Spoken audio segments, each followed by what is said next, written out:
now is the time to take the final big step. Let us follow up on Rio+20 with strong commitment and action.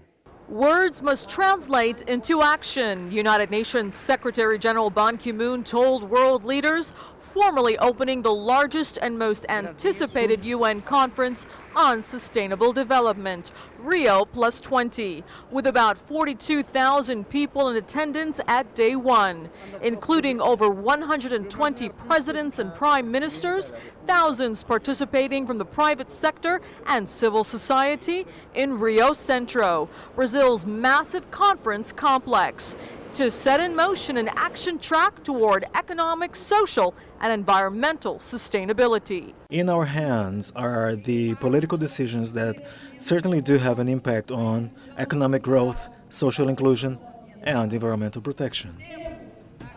We, as such, have the responsibility, both in historical terms and before our very peoples, to make Rio+20 a point in time where we firmly establish the commitments towards the future we wish. 20 years after the UN's Earth Summit, 4 years after the global economic crisis, and at a time when the world's natural resources are shrinking, global unemployment at historic highs, food insecurity and inequity growing, and climate change threats an undeniable reality.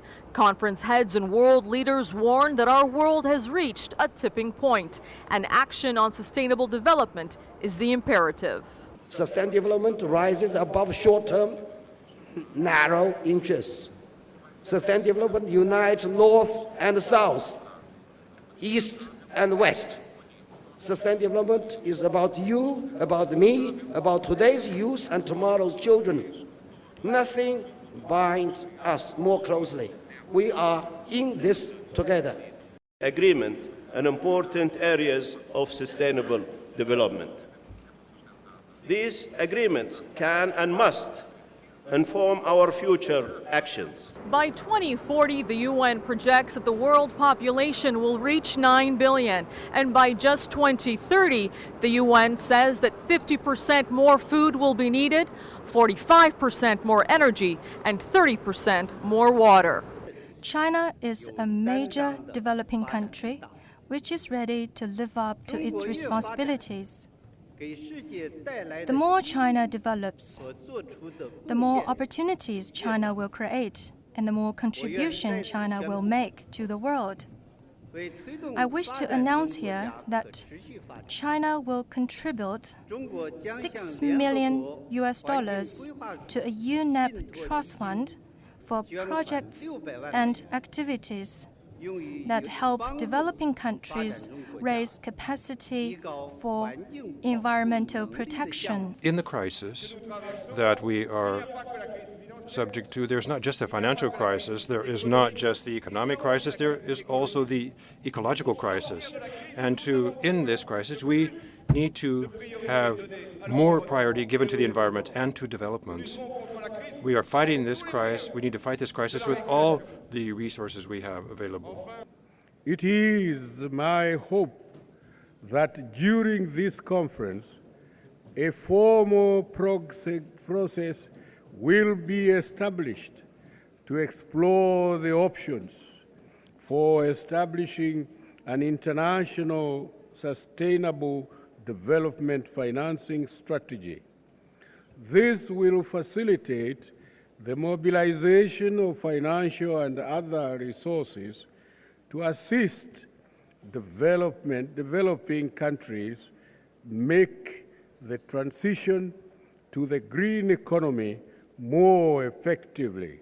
This sustainable development, of course, must be accompanied by values, the values of freedom, of democracy, of tolerance, of respect for human rights, the value of life. These are all part of our concept of sustainable development.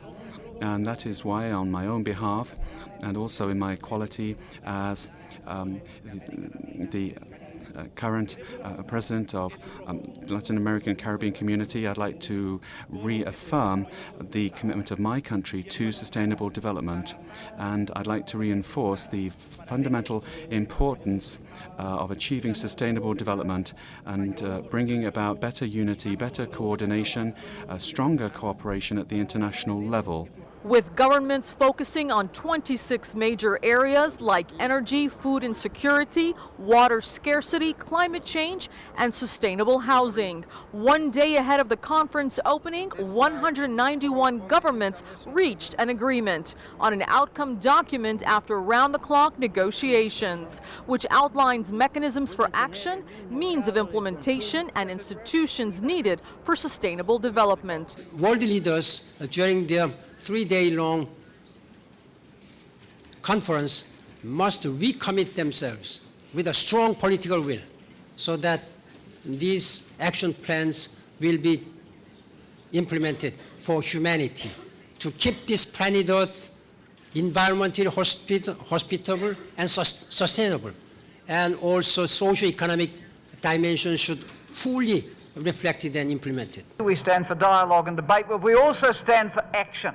And we think that better sets of indicators would help governments and countries make better choices for sustainable development. I know that some member states hope to have bolder and more ambitious outcome document.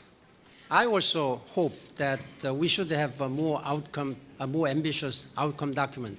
But you should also understand that the negotiations have been very, very difficult and very slow. Is that ambitious as some people would like?